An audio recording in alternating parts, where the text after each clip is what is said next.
थानेसर नगर परिषद में निकाय चुनाव को लेकर कांग्रेस की पहली बैठक हुई। कांग्रेस भवन में आयोजित इस बैठक में एक बात साफ हो गई कि कांग्रेस इतनी कमजोर नहीं है जितनी भाजपा दावे कर रही है। साथ ही साथ कांग्रेस में भी भाजपा की तरह टिकट के इच्छुक नेताओं की कतार लंबी है। चाहे अभी कुछ नेता सामने न आए हों, लेकिन कांग्रेस भवन में इकट्ठे हुए कांग्रेसियों के जोश ने यह साफ कर दिया है कि निकाय चुनाव कांग्रेस भी मजबूती से लड़ने वाली है और थानेसर नगर परिषद पार्षद और चेयरपर्सन दोनों चुनाव कांग्रेस पार्टी चुनाव चिन्ह पर लड़ेगी। थानेसर नगर परिषद चुनाव लड़ने के इच्छुक कांग्रेसी उम्मीदवारों की बैठक के दौरान एक बात और साफ हो गई कि कांग्रेस थानेसर में चुनावी मुद्दा नगर परिषद में व्याप्त भ्रष्टाचार को बनाएगी। कांग्रेस पार्टी के लिए थानेसर का चुनाव कितना महत्वपूर्ण है, इसका अनुमान इसी से लगाया जा सकता है कि उत्तरी हरियाणा के दो दिग्गज कांग्रेसी नेताओं को थानेसर की जिम्मेदारी दी गई है। इसमें पूर्व मंत्री चौधरी निर्मल सिंह और पूर्व मंत्री अशोक अरोड़ा हैं।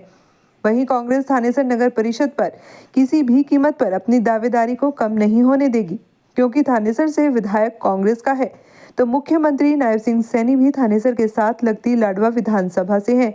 और अगर नायब सैनी के विधानसभा क्षेत्र के साथ लगती थानेसर विधानसभा से बीजेपी हारती है तो कांग्रेस को नई ताकत मिलेगी।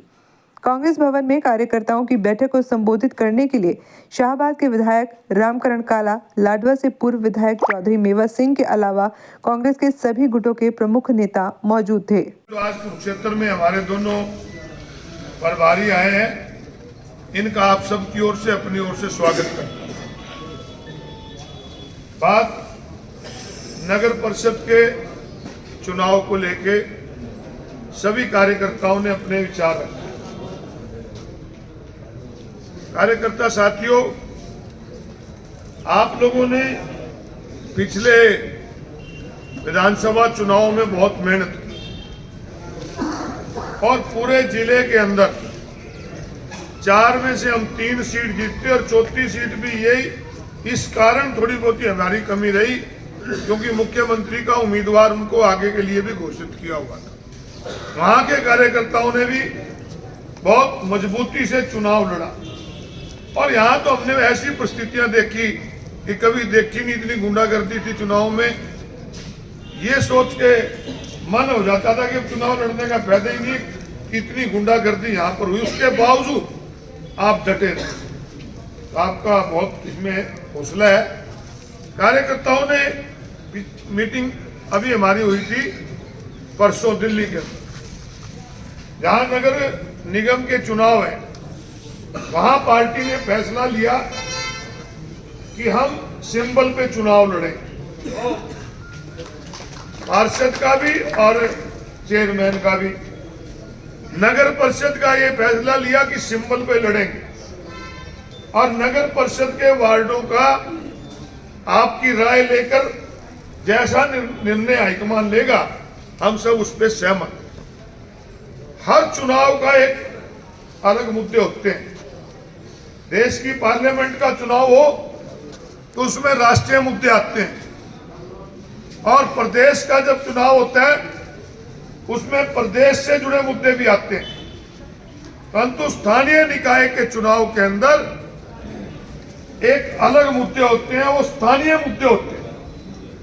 और पूरे हरियाणा प्रदेश के अंदर आज सबसे ज्यादा भ्रष्टाचार जो है वो स्थानीय निकायों में। पूरे कुरुक्षेत्र में भ्रष्टाचार है, हर जगह है। और आज जो लोग परेशान रहे पिछले 8-10 सालों से, किस प्रकार से लोगों को यहां पर परेशान किया गया प्रॉपर्टी आईडी के नाम पे, किस प्रकार से आपके परिवार पहचान पत्र के नाम पर और एनडीसी के नाम पे, तो कोई ऐसा नहीं चाहे वो बीजेपी का कार्यकर्ता भी हो नगर परिषद में पैसे दे के ना आया हो। और इस बात को उस समय के विधायक जो मंत्री भी रहे उस महकमे के, उन्होंने भी मानना था कि नगर परिषद में भ्रष्टाचार है, दलाल है। और मैं दलालों के नाम बताऊंगा, कोई नहीं बता पाया। और ये क्योंकि आज परिवार पहचान पत्र की बात कर लो एक ऐसी कंपनी को दे दिया, ठेका तो दिया 19 करोड़ को, लेगी 200 करोड़ पे, और वो तो गए 200 करोड़ पे सरकार के, और जब तुम्हारी जेबों से निकले वो पता नहीं कितने करोड़ पे गए। इसी प्रकार इस प्रकार की परेशानियों के मुद्दे हैं। शहर में सफाई का मुद्दा है, सफाई में नगर परिषद पूरे हरियाणा में सबसे नीचे है। ये मैं नहीं, सरकारी आंकड़े एजेंसियां जो होती हैं उनके आंकड़ों में है। तो इसलिए आप अगर सभी कार्यकर्ता मजबूती से चुनाव लड़ेंगे तो रिजल्ट अच्छे हो। और जहां तक कार्यकर्ता सभी ने कहा है कि वार्डों के चुनाव, ये ठीक है कि नगर परिषद की जो हमारा यहाँ पर चेयरमैन का चुनाव होना है, चेयरपर्सन का, में महिला एससी है, बहुत खुशी है। और मैंने तो सबसे पहले विधानसभा की अंदर आवाज उठाई थी कि जो नगर परिषद नगर पालिका वर्षों से आरक्षित नहीं, उनको भी मौका मिलना चाहिए, 80-20 भाइयों को। अच्छी बात है। आदमी जो है चुनाव जीतने में सक्षम है और लड़ने में सक्षम है। आप सबके विचार आए, एक तो ये कन्वे हो जाएगा, वैसे अशोक जी ने बता ही दिया है कि सिंबल पर लड़ने का फैसला तो हो चुका है। ये अच्छी बात है, आप सबकी भावनाएं भी यही थी। अब रही चुनाव की बात, देखो कई बार लगता है कि इनको हराना मुश्किल है, और ये कभी बात न इतिहास इसकी गुहाई देता है और न कभी बुद्धिजीवी के बदलेंगे नहीं या किसी को हराया नहीं जा सकता। हमने कांग्रेस को भी देखा है, 77 में देखा है, सुमित्रा जी की हल्की थी, और फिर साथ ही साथ 2.5 साल बाद दोबारा बनते हुए देखा है। बिना बात के, बिना कारणों के, बिना उम्मीदवारों के भी जीतते देखा है। आज कोई भाई कह रहा था कि किसी को भी लड़ा देते हैं वर्कर को उठा के। ये हालात हैं, ये हालात हैं जो जिता रहे हैं। यही बंदे होंगे, यही स्टेट होगी, और आप रिजल्ट भी देखोगे। आज कांग्रेस बिखरी बिखरी लगती है। हम 19 में भी जीत सकते थे और अब के जीतते पड़े थे, पर जीते तो नहीं। कारण भी ये नहीं कि कारण समझ में नहीं आई, समीक्षा भी हुई है और कारण भी सबको पता है, लेकिन लगेगा कांग्रेस वाले है ही नहीं कहीं। ये लीडर भी फ्लॉप हो गया, वो भी हो गया, निर्मल सिंह भी गया और ये भी अशोक भी गया। फिर भी आप देखोगे कांग्रेस जीत जाएगी। बदलाव जो है ना अवश्यंभावी है। दिल्ली के रिजल्ट देख लो, उन्होंने उन्हीं बातों का फायदा उठाया जो केजरीवाल जी कर रहे थे। उन्होंने यही कहा कि ये स्कीमें कंटिन्यू रहेंगी और बाकी गणित, कितने परसेंट कांग्रेस वोट लेगी, यहाँ आप कितने लेगी, हमारी बहन लड़ेगी तो उसमें 7 में कमी होगी, लेकिन उसके वार्ड के मेंबर तो लड़ने होंगे यहाँ पर।